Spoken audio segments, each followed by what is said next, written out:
क्योंकि महर्षि दयानंद सरस्वती का ये उद्देश्य था कि हमारे देश में सभी लोगों का जीवन स्तर एक समान हो, सभी नागरिक एक समान जिए, इसमें ना कोई बड़ा हो, ना कोई छोटा हो, ना गरीब हो, ना अमीर हो। उन्होंने जो भारत का सपना देखा था उसकी पूर्ति नहीं हो पाई और उन्होंने अथक प्रयास भी किया, कुछ कमी रह गई, कुछ उद्देश्य उनका अधूरा रह गया और वे चल बसे। हमारे महर्षि दयानंद सरस्वती भारत के पहले ऐसे वीर पुरुष थे जिन्होंने अपनी सारी संपत्ति को दान दे दिया। उनका पूरे देश के अंदर 13 संस्थान है जहां करोड़ों की आय है, करोड़ों की आमदनी है और वह सारा आय हमारे देश की सेवा में जाता है, गरीबों में जाता है, बच्चों में जाता है, बच्चों की शिक्षा देने में जाता है।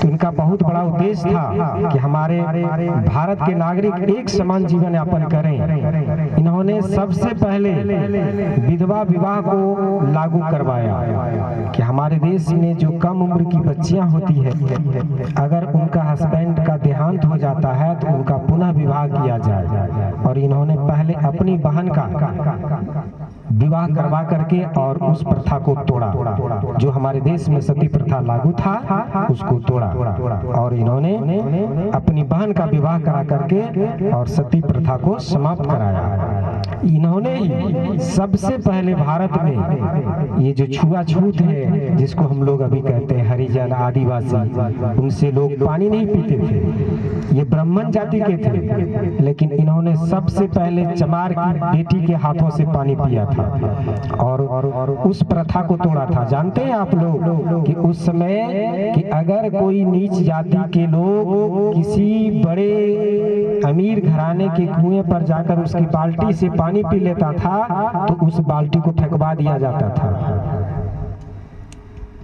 कितना नीच समझा जाता था नागरिकों को। तो उस छुआछूत, उस भेदभाव को समाप्त करने वाला पहला व्यक्ति इस संसार का कहिए पहला व्यक्ति था हमारे महर्षि दयानंद जन कल्याण। उसी के नाम से यह संस्थान हम लोगों ने स्थापित किया है और हम लोगों का भी वही उद्देश्य है कि हम लोगों का जब तक जीवन रहेगा हम लोग समाज उत्थान के लिए काम करेंगे, समाज सेवा के लिए काम करेंगे। जो ही क्षमता होगा, जो जितना ही हम लोगों का हो सकेगा उसके लिए हम लोग तत्पर रहेंगे और हमेशा तमाम सामाजिक मुद्दों पर बात करते रहेंगे। तो अब आपके समक्ष हम बुला रहे हैं हमारे छोटे भाई लक्ष्मण इलेक्ट्रॉनिक्स, जो साहबगंज से चलकर आए हैं। इस कार्यक्रम का आयोजक कहिए या संयोजक कहिए, अभी उन्हीं के द्वारा यह कार्यक्रम आयोजित की गई है।